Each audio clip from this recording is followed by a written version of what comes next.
Do you remember when I said that Shattered Halls would be the next leveling video? In fact, it might shatter your heart. I lied.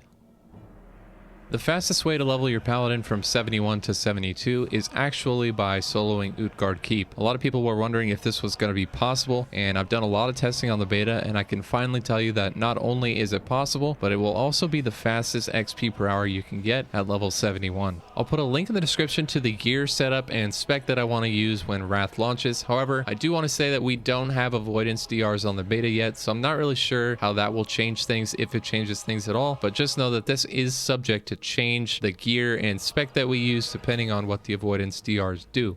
So other than that, I'm not really going to touch too much on this. Let's just go ahead and get on with the run. The interesting thing about solo leveling in Utgarde Keep is it's not really difficult to learn. The more difficult part comes from more so staying alive. It's a very linear dungeon, and there's not really a lot of different changes you can make to the pathing or the kill order of things. You just kind of go until you reach your timer, and then you just kind of go back out and restart. The only thing you need to know is that the Dragon Flayer weaponsmiths have a stun ability that they will use on you periodically, and it can cause you to take a lot of damage, and you really have to be wary of that. That's why you'll see me pop Iron Shield potions, Colossus, Bubble, as well as our new defensive cooldown that reduces damage by 50%. It's really just cooldown management, health management, and changing to the seal that you need for the moment that you need it. So for instance, when you need to deal a lot of damage really quickly, say for instance to burn down one of those weaponsmiths so you don't get stunned, you want to use Seal of Vengeance, Seal of Corruption, whatever it's called. When you know that you're going to be in a longer fight and you need some sustain, swap over to Seal of Light,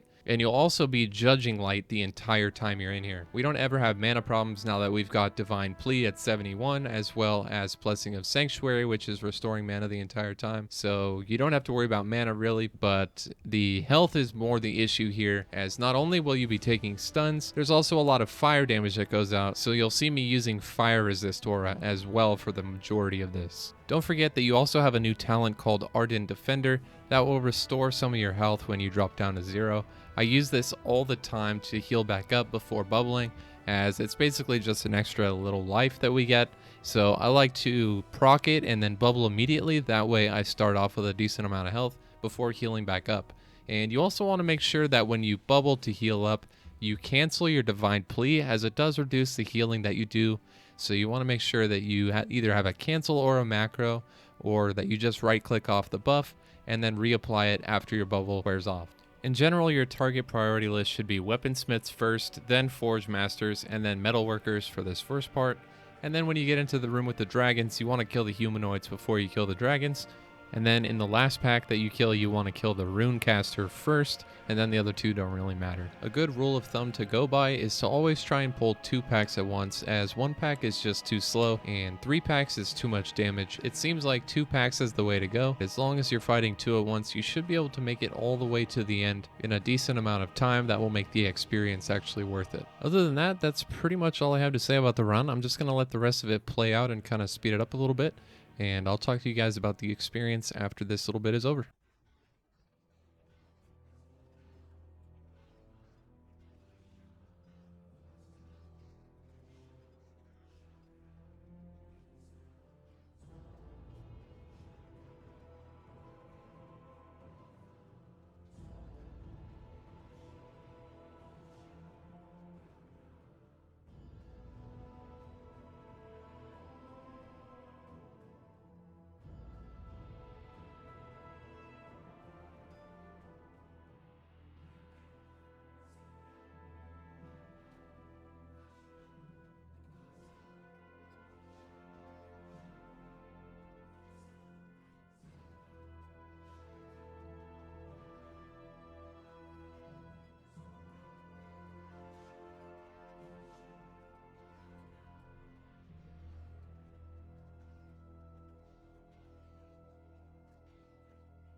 Let's talk about the experience you get from doing this. So on average, every time I did this run, I was getting about 150,000 experience, and it was taking me between 16 and 17 minutes each time I did it. Now, you may be a little bit faster or you may be a little bit slower, but I'm looking at about 562,000 experience per hour doing this solo farm. Now, that's pretty dang good. It's compared to Slaypen's, which was 560,000 experience per hour, it's almost identical. So we're gonna take that Slaypen's experience and turn it right back around and get the same exact thing in Utgarde Keep, and you can stay in there all the way up until 73 if you want. However, there's something else that I want to do at 72 instead, which I'll make a future video about, but for now we're just doing Utgarde Keep. You can stay in here until 73 if you want to. It's really up to you. But 560,000 experience per hour, you're not going to get that doing any sort of group content or questing, I can guarantee you that. So this is probably going to be the fastest method, at least in the early levels, to get your character leveled up quickly.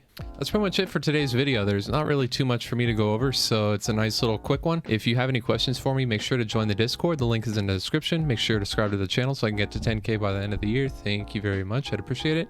Make sure to like the video, drop a comment if you have something to say, and I'll see you guys in the next one. Peace.